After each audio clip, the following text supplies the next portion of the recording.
Hello there to those new and old to D&D. I've played the game for nearly 10 years and have gathered a grand total of 20 tips for those wanting to tackle Baldur's Gate 3.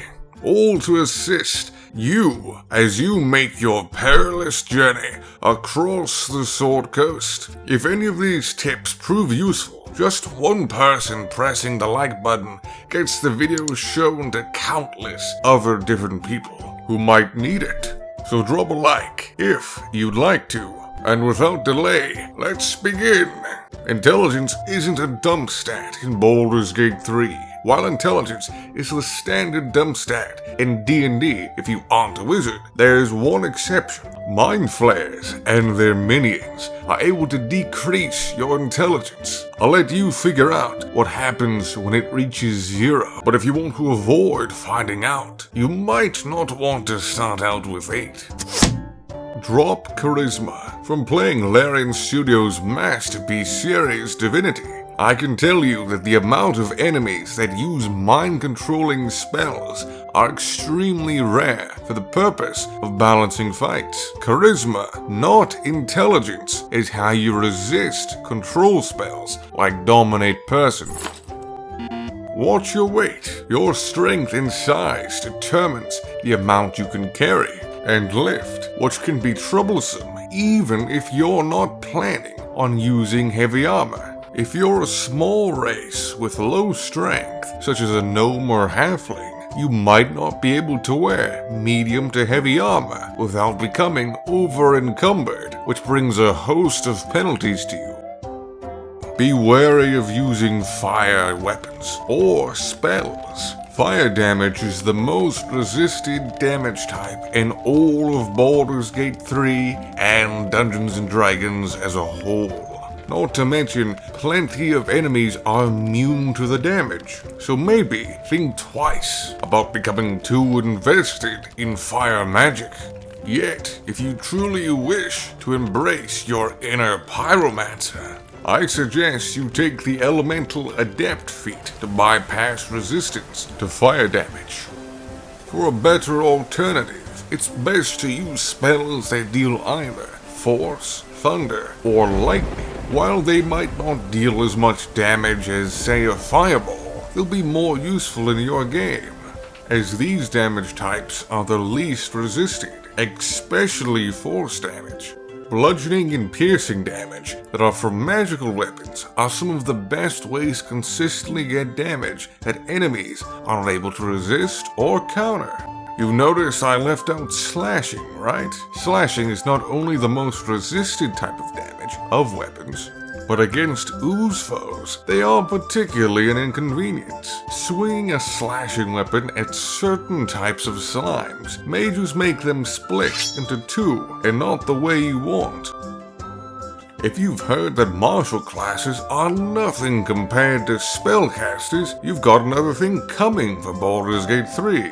Due to several buffs from weapons now having unique abilities to many actions more custom to martial characters being moved to bonus actions, martial characters have become even more of an equal path to walk down as that of a spellcaster. Medium armor, as long as you have 14 dexterity, is some of the best armor in the entire game. In both the armor class it gives you, but the abilities, such as not having disadvantage on stealth checks.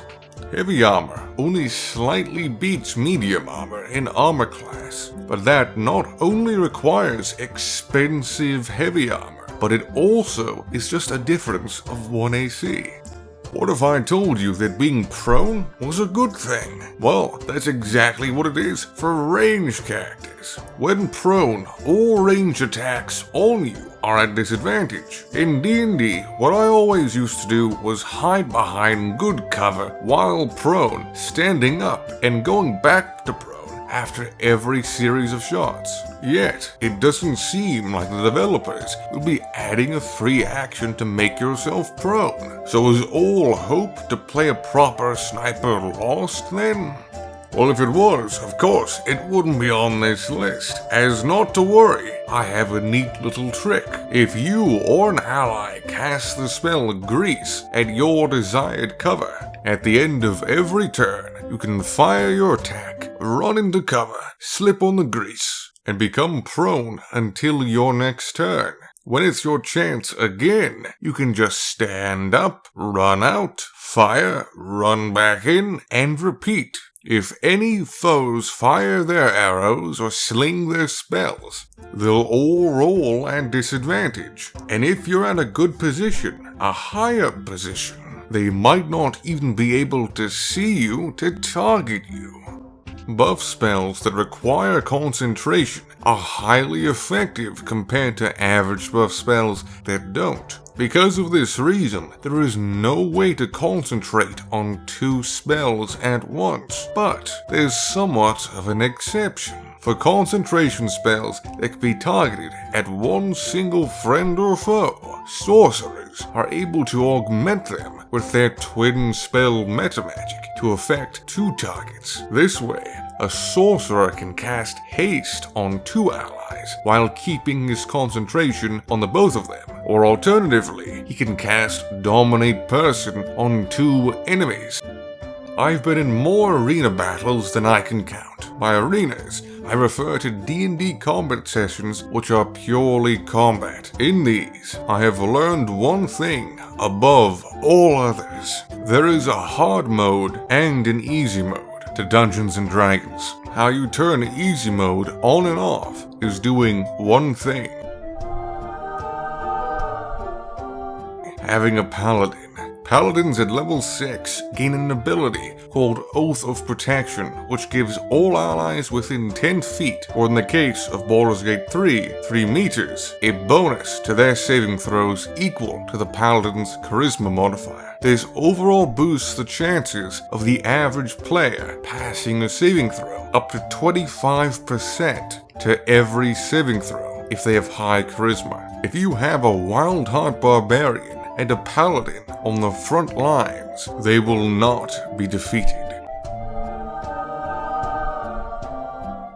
Any damaging ability that says it can be used once per turn can actually be used twice. You see, let's take a rogue sneak attack for example. A rogue can perform a sneak attack on a foe on their turn once, and seemingly can do it until they get a turn again. Yet, for those who get the ability to do an opportunity attack, they can actually use sneak attack twice. Not only does this apply to the standard attacks of opportunity that all beings can use, but to other feats. This is most reflected with the feats known as Polearm Master as well as Sentinel.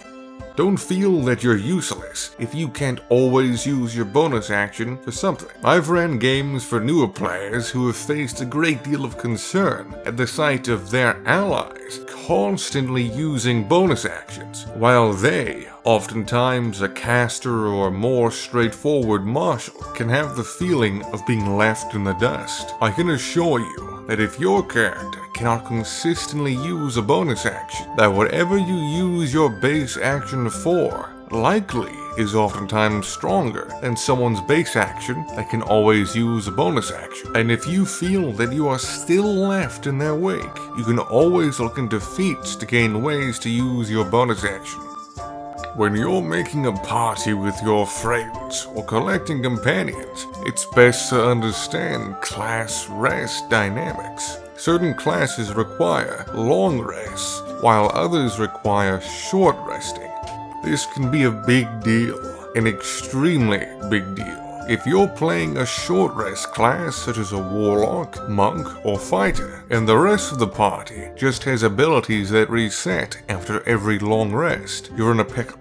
The strength of short rest characters is the ability to consistently use their abilities after nearly every single fight they're in. Yet, if they're mostly long resting because their parties need to, they are going to be adversely affected by it. This is because since short rest abilities can be used so often, they're generally weaker. If you use short rest abilities the same amount as long rest ones, you're going to be much weaker than you would normally be.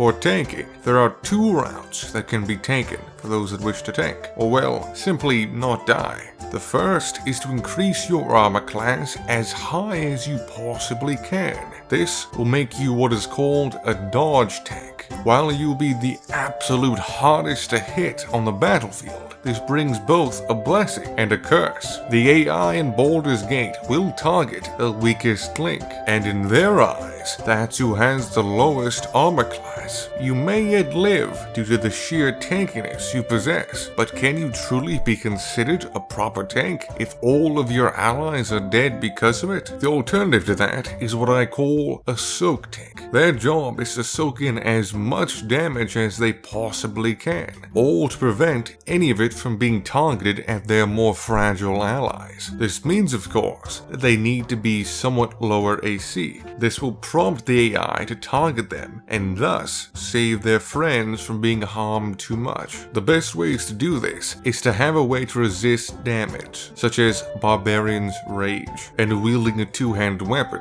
These two in conjunction will enable you to be tanky while remaining a good damage dealer. Any battle won easily is a battle where a party focus fires. Focus firing is having all of your damage dealers target one target at a time, usually the heaviest damage dealers that your enemies happen to have. This is oftentimes the objectively best strategy to employ in most fights. Removing the chance for your opponents to have a turn damaging your party increases the chances of victory substantially. The secret to using advantage and disadvantage effectively is knowing what they represent. Having either equals to an average of a plus 3.3 or minus 3.3 to the average result of the roll. Normally, the average roll of a d20 is a 10.5. The decimal of 0.5 means that there is an equal chance of rolling a 10 or an 11. With advantage, the roll would be 13.82, which means it's most likely going to be a 14. With disadvantage, the average roll is 7.17, which means chances are you'll get a 7. Knowing things such as this allows players to sort of see the strands that bind the reality of a world governed by rules, and therefore be much better at making the best decisions they can. Hooey, that was long. Cheers to you if you've made it this long. Moira, get some McLoyf specials on the house for these fine folk. Coming right up, boss. If you found anything useful and want to learn more about Baldur's Gate 3 or Dungeons & Dragons, then there's a few things that you can do. You can... Oh, good grief, Moira. The McLoyf special is all over the like button and the subscribe button. By the hells, I think it's over the playlist and comment section as well. Oh no, silly me. I'm so sorry, boss. They just slipped. Excuse me, let me grab a towel to help my klutz of an employee out. I hope I've been helpful, and I hope you enjoy the rest of my videos.